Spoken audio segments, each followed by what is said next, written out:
Bonjour, je vous présente cet ouvrage. Edmund Husserl, Recherche logique, tome 3.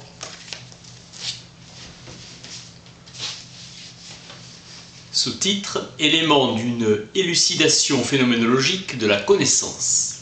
Dicton: les livres ont leur destin. Une fatigue naturelle après une longue période de surmenage et réclamait de ma part des forces nouvelles. Pendant les années de guerre qui suivirent, je fus incapable de consacrer à la phénoménologie du logique cet intérêt passionné. Je ne pus supporter la guerre et la paix qui lui a succédé que grâce à des réflexions philosophiques. Edmund Husserl, 1920. Absence de préjugés que l'on met si rarement en pratique. Toute pensée s'accomplit dans certains actes qui apparaissent en connexion avec le discours qu'il exprime. C'est dans ces actes que se trouve la source de toutes les unités douées de validité. La signification des expressions réside dans l'essence intentionnelle des actes dont il s'agit. Le remplissement ultime représente un idéal de perfection résidant toujours dans une perception correspondante. C'est ici que se réalise l'être au sens de la vérité. De la concordance, c'est ici qu'est donnée la vérité elle-même, donnée directement à la saisie de l'intuition. Le remplissement intuitif, l'imaginatif, l'acte catégoriaux est fondé dans des actes sensibles, mais la simple sensibilité ne peut fournir un remplissement à des intentions catégoriales. Sensibilité contre entendement. La réalisation d'un souhait s'opère dans un acte qui inclut une identification. L'intention du souhait ne peut prouver son remplissement, sa satisfaction que du fait que la simple représentation de ce qui a été souhaité, représentation qui lui sert de base, se transforme en la conviction d'une conformité, remplacement de l'imagination par la conviction. Il en est réellement et véritablement ainsi.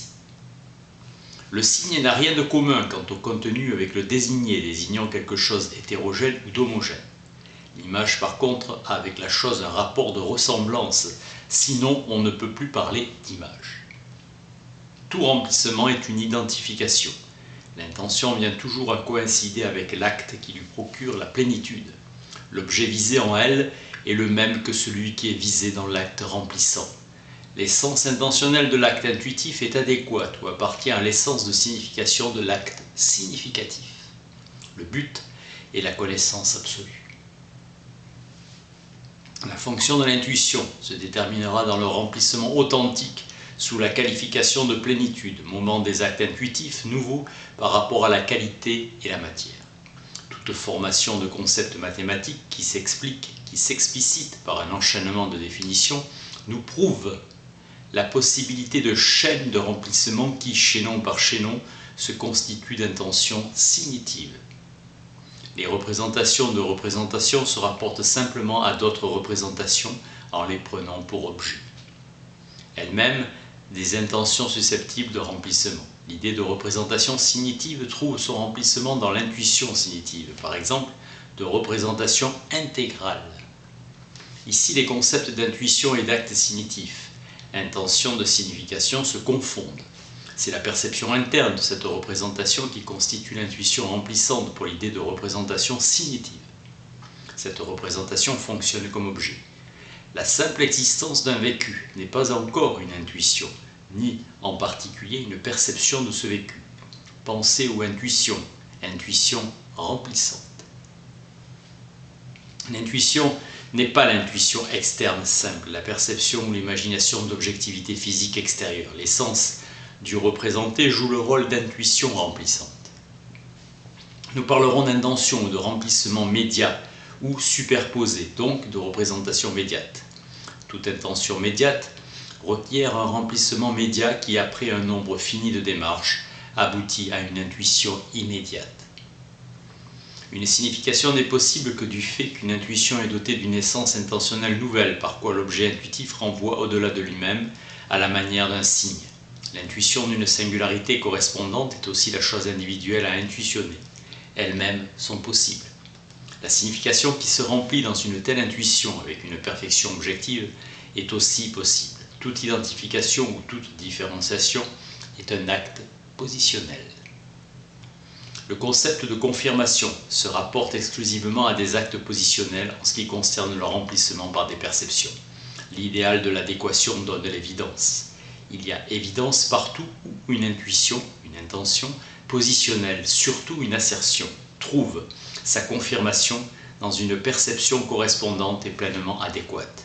L'évidence est l'acte de synthèse de coïncidence la plus parfaite. La vérité est, en tant que corrélat d'un acte identifiant, un état de choses et en tant que corrélat d'une identification par coïncidence, une identité. La pleine concordance entre le visé et le donné comme tel. Cette concordance est vécue dans l'évidence en tant que l'évidence est la réalisation actuelle de l'identification adéquate. Le jugement est un acte positionnel. Le prototype pour l'interprétation du rapport entre les actes de signification et d'intuition est fourni par le rapport de la signification propre avec les perceptions correspondantes. Les sens cognitifs, exemple de la vision, dans laquelle l'objectivité phénoménale se manifeste comme étant donnée elle-même, fondent certains actes de liaison, de mise en relation ou des actes structurants de quelque autre manière. L'intuition a une relation essentielle à l'expression et à sa signification. Pour Kant, l'être n'est pas un prédicat réel. La flexion qui donne la forme, l'être dans sa fonction attributive et prédicative, ne se remplit dans aucune perception. Distinction entre perception sensible et perception suprasensible. Toute perception appréhende son objet lui-même ou directement. Les objets sensibles ou réels sont des objets du degré inférieur d'une intuition possible. Les objets catégoriaux ou idéaux comme objets de degré supérieur. L'objet est un objet donné immédiatement. Les objets sensibles sont dans la perception dans une seule couche d'actes. Tout acte simple de perception peut jouer le rôle d'acte fondamental pour des actes nouveaux. La possibilité d'une adéquation parfaite à de tels actes détermine la vérité de l'énoncé comme étant sa justesse. Des actes collectifs, disjonctifs, sont donnés comme objet de pensée complexe, comme objet d'un ordre supérieur qui renferme réellement en eux-mêmes les objets qui les fondent. Dans la perception sensible, la chose extérieure nous apparaît d'un seul coup dès que notre regard tombe sur elle. L'unité de la perception se réalise en tant qu'unité simple, fusion immédiate des intentions partielles et sans intervention d'intentions d'actes nouvelles. Nous consentons par la chose d'un seul regard, mais dans un flux continu de perception en la palpant avec nos sens. Les différentes perceptions composant le flux forment une unité continue. Le flux d'actes singuliers a le caractère d'une unité phénoménologique dans laquelle les actes singuliers sont fondus. Les intentions des actes successifs coïncident sans cesse et c'est ainsi que se réalise l'unité. Un acte vise quelque chose, l'acte d'identification vise une identité. Il nous la présente, représente. Parallélisme entre perception et imagination. Chaque perception possible correspond à une imagination possible. Dans la simple perception, l'objet tout entier est donné explicitement. Tout objet sensible concret est purement et simplement perceptible sur le mode d'un objet explicite.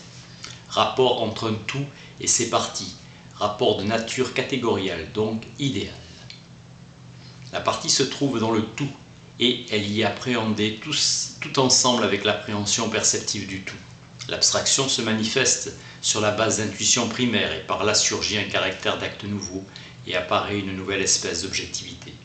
Il n'y a qu'un seul contenu représentatif pour chaque espèce d'acte fondé, en dépit de tous les changements d'actes fondateurs et des formes d'appréhension. La perception d'un acte s'appelle perception sensible, car elle est une simple perception. Ce sont les objets des actes fondateurs qui forment en général le matériau. Le remplissement s'accomplit dans un enchaînement d'actes qui nous font régresser à travers tous les niveaux successifs des fondations. On entend par concept les représentations générales et non pas les objets généraux. Le domaine de la signification est beaucoup plus vaste que celui de l'intuition, remplissement possible des significations complexes. Les actes de la pensée sont des actes catégoriaux au moyen desquels les jugements, en tant que signification prédicative, acquièrent leur plénitude et finalement toute leur valeur de connaissance. L'on identifie penser et juger. La pensée procède intuitivement à certains moments, significativement à certains autres. L'expérience est la matter of fact. Le monde se constitue en tant qu'unité sensible d'après son sens. Il est l'unité des simples perceptions réelles et possibles. L'intuition, en tant que perception ou imagination, est opposée à la simple pensée en tant que simple intention significative. S'oppose l'acte d'intuition sensible à l'intuition au sens courant, pur et simple, l'acte d'intuition catégoriale. L'intuition au sens plus large, les actes fondés qui la caractérisent, sont alors considérés comme étant la pensée intellectualisant l'intuition sensée. À l'acte qui nous absorbe, dans lequel nous vivons sans le juger, par la réflexion, l'expression ne vient pas s'ajouter à la manière d'une signature nominale. L'expression fait partie de ce dont se compose concrètement l'acte lui-même. Dans la relation communicative, fonction de dire à l'auditeur que celui qui parle accomplit les actes manifestés. Prière, félicitations, condoléances.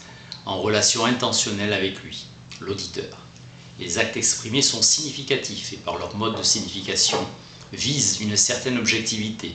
Ceux intuitifs remplissent l'intention significative de l'expression. Les actes qui, dans chaque cas où une expression exprime les vécus momentanés propres à celui qui parle, sont les objets de la signification et sont en même temps intuition. Le terme de phénomène se rapporte de préférence aux actes de représentation intuitive, donc, aux actes de la perception et aux actes de la présentification comme la remémoration, la représentation imaginaire. Phénomène, le vécu concret de l'intuition. On donne le nom de phénomène aux sensations présentatives, donc au moment vécu. La phénoménologie signifie la théorie des vécus en général, y compris toutes les données non seulement réelles, mais aussi intentionnelles, que l'on peut déceler avec évidence dans les vécus. La phénoménologie pure est la théorie de l'essence des phénomènes purs, ceux de la conscience pure d'un moi pur, énonçant aucune espèce de vérité portant sur des réalités naturelles, physiques ou psychiques. Donc aucune espèce de vérité psychologique au sens historique, et elle n'en adopte aucune comme prémisse, comme principe. Perçu veut dire ce qui apparaît dans la perception, donc son objet, et aussi le contenu de sensations vécues en elle. Je ne puis douter du contenu sensible de la perception au moment où il est vécu, à condition que je réfléchisse sur lui et que je l'intuitionne purement et simplement tel qu'il est. Dans le doute cartésien, je puis douter de la vérité de la perception inadéquate qui ne donne qu'une esquisse. L'objet visé ou objet intentionnel n'est pas immanent à l'acte phénoménal. De la perception adéquate, purement immanente, je ne puis douter car il ne subsiste en elle aucun reste d'intention qui doivent encore attendre son remplissement. Il n'y a d'indubitable et d'évidente que la perception de nos propres vécus réels. Brentano entend par sensation les actes du sentir et leur oppose les contenus sentis. Dans notre exposé, nous appelons sentir le simple fait qu'un contenu sensible et un non-acte en général sont présents dans la complexion du vécu. Réellement n'a pas le même sens que existant hors de la conscience, mais équivaut à n'ayant pas seulement une existence présomptive. La connaissance, la joie, le désir existent réellement. La couleur, le son, la chaleur n'existent que phénoménalement et intentionnellement. Brentano, phénomène physique comme une figure, un paysage que je vois, la chaleur, le froid que j'éprouve, l'odeur que je sens. Edmond Husserl, Recherche logique, tome 3. Merci.